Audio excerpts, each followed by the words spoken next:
नरेंद्र मोदी जी संविधान को ऐसे पकड़े थे, यूं यूं कर रहे थे ना, देखा आपने? ये आपका काम था, ये आपने करवाया है। देश के प्रधानमंत्री को आपने मैसेज भेजा है कि संविधान को आपने छुआ तो देखो हम आपके साथ क्या करते। ये शुरुआत है। हिंदुस्तान ने मैसेज भेजा है कि हमें नरेंद्र मोदी जी का विजन अच्छा नहीं लगता, हमें नफरत नहीं चाहिए, हमें हिंसा नहीं चाहिए। देश की आत्मा को समझ आ गया कि नरेंद्र मोदी जी, अमित शाह जी हिंदुस्तान के संविधान को खत्म करने की कोशिश कर। उत्तर प्रदेश की जनता ने नफरत के खिलाफ, हिंसा के खिलाफ, अहंकार के खिलाफ दबाकर वोट दिया। आपने देखा भाइयों और बहनों, अयोध्या की सीट हार गए,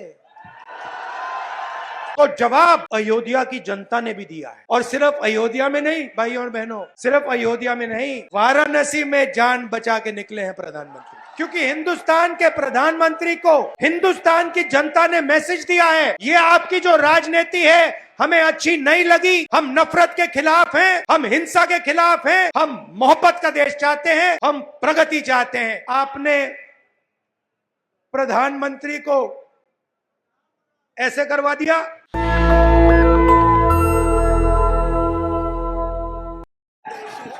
प्रियंका जी, केसी वेणुगोपाल जी, केएल शर्मा जी,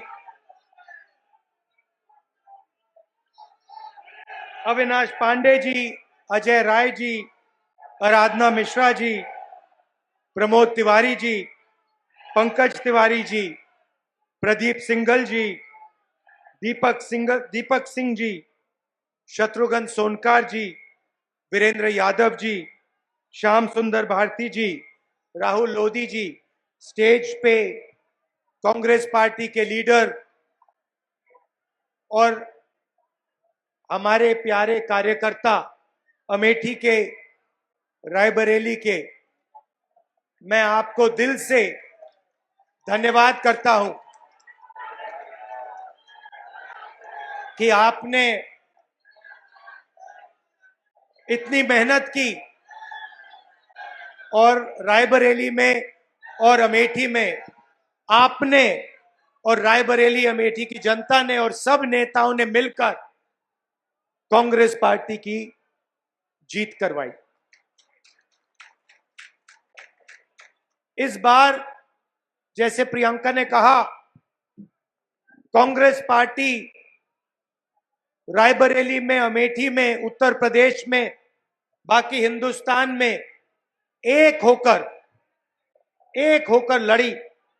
और मैं समाजवादी पार्टी को कहना चाहता हूं कि इस चुनाव में उत्तर प्रदेश में आपका हर एक कार्यकर्ता कांग्रेस पार्टी के कार्यकर्ता से मिलकर एक साथ लड़ा। मैंने सोचा कि ये क्यों हुआ, कि पहली बार मैंने देखा कि इंडिया गठबंधन, अलग अलग पार्टियां, कांग्रेस का हर कार्यकर्ता, समाजवादी पार्टी का हर कार्यकर्ता, डीएमके का हर कार्यकर्ता एक साथ खड़े होकर लड़ गए। पहले अलायंस होता था, एक साथ चुनाव लड़ते थे, मगर शिकायत आती थी कि भैया यहां उन्होंने मदद नहीं की, वो शिकायत करते थे यहां आपके लोगों ने मदद नहीं की। मगर इस बार सारे के सारे एक बन के, मैं आपको बताऊं, 1 इंच पीछे नहीं हटे। हर प्रदेश में, तमिलनाडु, उत्तर प्रदेश, हर जगह, मणिपुर, राजस्थान, कर्नाटक, तेलंगाना एक हो गए। और मैंने सोचा ये हो क्यों रहा है, ये हो क्यों रहा है, इसका कारण क्या है? इसके 2-3 कारण हैं। सबसे पहला कारण, जो देश की आत्मा को समझ आ गया कि नरेंद्र मोदी जी, अमित शाह जी हिंदुस्तान के संविधान को खत्म करने की कोशिश कर रहे हैं। जो हिंदुस्तान की नींव है उससे वो खिलवाड़ कर रहे हैं। इसीलिए पूरा देश एक साथ खड़ा हो गया। दूसरी बात, 2014 में हिंदुस्तान की राजनीति में एक बदलाव आया। पहली बार हमने देखा कि प्रधानमंत्री खुलकर हिंसा और नफरत की राजनीति कर रहे थे, और यह हिंदुस्तान की संस्कृति और हिंदुस्तान के धर्मों के खिलाफ है। और रास्ता मैं बताना चाहता हूं, और मुझे बहुत गर्व है कि रास्ता रायबरेली, अमेठी और उत्तर प्रदेश ने दिखाया है। उत्तर प्रदेश की जनता ने नफरत के खिलाफ, हिंसा के खिलाफ, अहंकार के खिलाफ दबाकर वोट दिया है।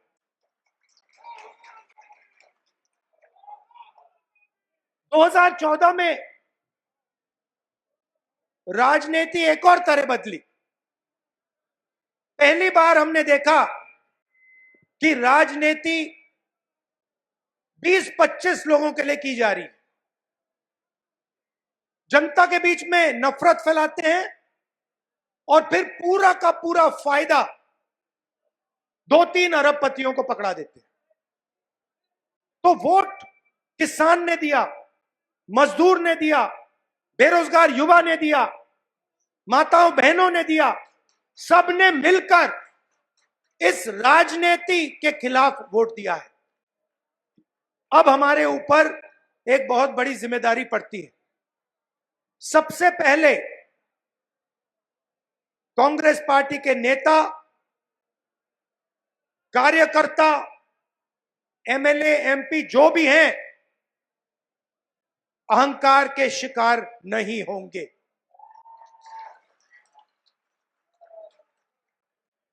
दूसरी बात, आप सोचिए, हमारा पारिवारिक रिश्ता है। राजनीति में सबसे पुराना रिश्ता आपके और हमारे बीच में है। यह रिश्ता 100 साल पहले रायबरेली और अमेठी के खेतों में शुरू हुआ था, जब अंग्रेजों के खिलाफ यहां किसान आंदोलन हुआ। जवाहरलाल नेहरू जी आए, रायबरेली, अमेठी, उत्तर प्रदेश के किसान लड़े थे, और उस समय भी बदलाव रायबरेली के किसानों ने किया था, अमेठी के किसानों ने किया था, अमेठी रायबरेली के युवाओं ने किया था। और इस बार भी आपने फिर से वही काम किया है। किशोरी शर्मा जी को अमेठी में, मुझे यहां रायबरेली में, उत्तर प्रदेश में इंडिया गठबंधन और कांग्रेस पार्टी के सांसदों को आप लोगों ने जिताया है। माहौल आपने बनाया है, पूरे देश में माहौल आपने बनाया है। आप अपनी शक्ति समझो, पूरे देश की राजनीति आपने बदल दी है। आपने देखा होगा, पहले नरेंद्र मोदी जी कह रहे थे, मैं नहीं हूं, भगवान मुझे ऑर्डर देते हैं, मैं काम नहीं करता, भगवान मुझे ऑर्डर देते हैं, मैं करता हूं। पता नहीं कैसे भगवान है उनके, 24 घंटा अदानी जी और अंबानी जी की मदद करवाते हैं। मगर आपने फोटो देखी होगी कि नरेंद्र मोदी जी संविधान को ऐसे पकड़े थे, यूं कर रहे थे ना, देखा आपने? ये आपका काम था, ये आपने करवाया है। देश के प्रधानमंत्री को आपने मैसेज भेजा है कि संविधान को आपने छुआ तो देखो हम आपके साथ क्या करते हैं।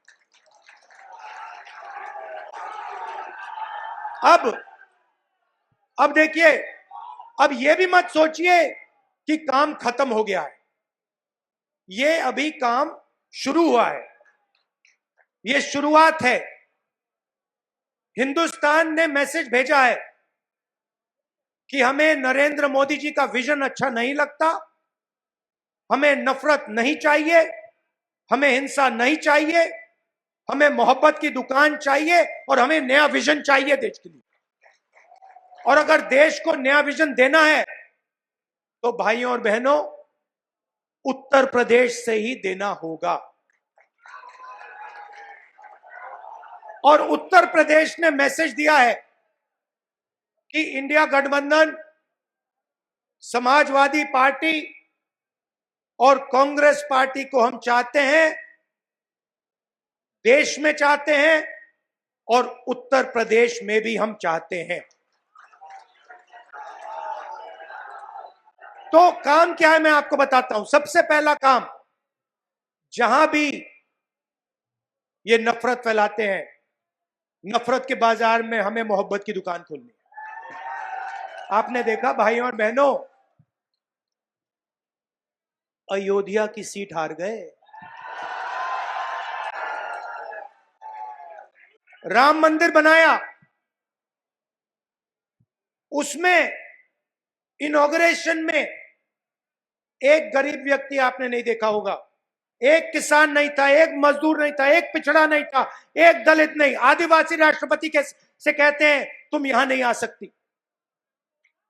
और आपने वहां पे देखा, अदानी जी खड़े थे, अंबानी जी खड़े थे, देश के अरबपति खड़े थे, पूरा बॉलीवुड खड़ा था, क्रिकेट की टीमें खड़ी थी, मगर एक गरीब व्यक्ति नहीं खड़ा। तो जवाब अयोध्या की जनता ने भी दिया है। और सिर्फ अयोध्या में नहीं भाइयों और बहनों, सिर्फ अयोध्या में नहीं, वाराणसी में जान बचा के निकले हैं प्रधानमंत्री। और मैं आपको कहता हूं और बहन से कह रहा हूं, अगर ये लड़ जाती वाराणसी में, अगर ये लड़ गई होती, तो आज हिंदुस्तान के प्रधानमंत्री 2-3 लाख वोटों से वाराणसी का चुनाव हार जाते। मैं ये बात अहंकार से नहीं कह रहा हूं, मैं ये इसलिए कह रहा हूं क्योंकि हिंदुस्तान के प्रधानमंत्री को हिंदुस्तान की जनता ने मैसेज दिया है, ये आपकी जो राजनीति है हमें अच्छी नहीं लगी, हम इसके खिलाफ हैं, हम नफरत के खिलाफ हैं, हम हिंसा के खिलाफ हैं, हम मोहब्बत का देश चाहते हैं, हम प्रगति चाहते हैं, हम बेरोजगारी के खिलाफ हैं। आपने 10 साल इस देश में बेरोजगारी फैलाई, नफरत फैलाई, हिंसा फैलाई, और हिंदुस्तान की जनता ने हिंदुस्तान के प्रधानमंत्री को जवाब दिया है।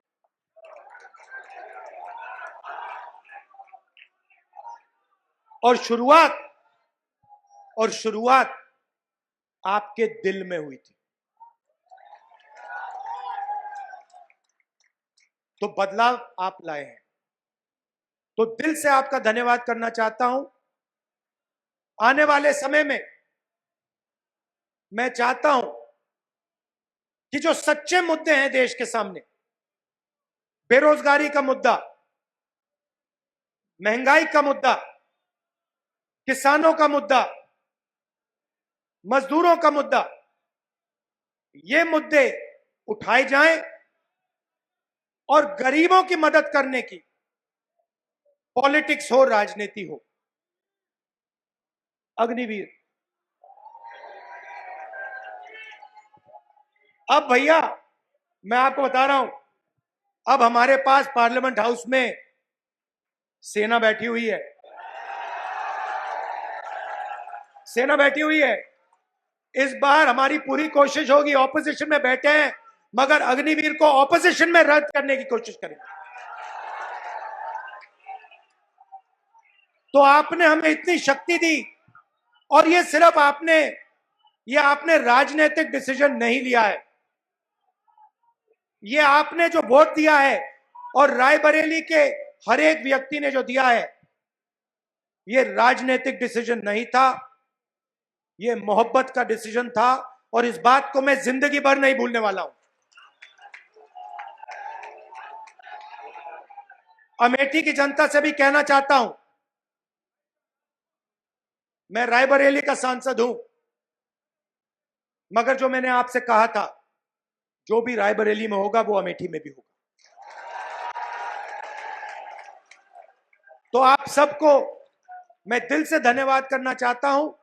आपने हिंदुस्तान की राजनीति बदल दी, आपने प्रधानमंत्री को ऐसे करवा दिया और आपने पूरे देश को मैसेज दिया कि हम नफरत के खिलाफ हैं, मोहब्बत की दुकान खोलेंगे और देश की राजनीति बदलेंगे। धन्यवाद। जय हिंद। नेशनल दस्तक की आपसे गुजारिश है कि अगर इसको बचाना चाहते हैं तो नेशनल दस्तक को सब्सक्राइब करने के लिए रेड कलर के सब्सक्राइब बटन को दबाएं, फिर बेल आइकन की घंटी दबाएं। नेशनल दस्तक को बचाने के लिए बहुत जरूरी है कि हर खबर को शेयर करें, लाइक करें, कमेंट जरूर करें।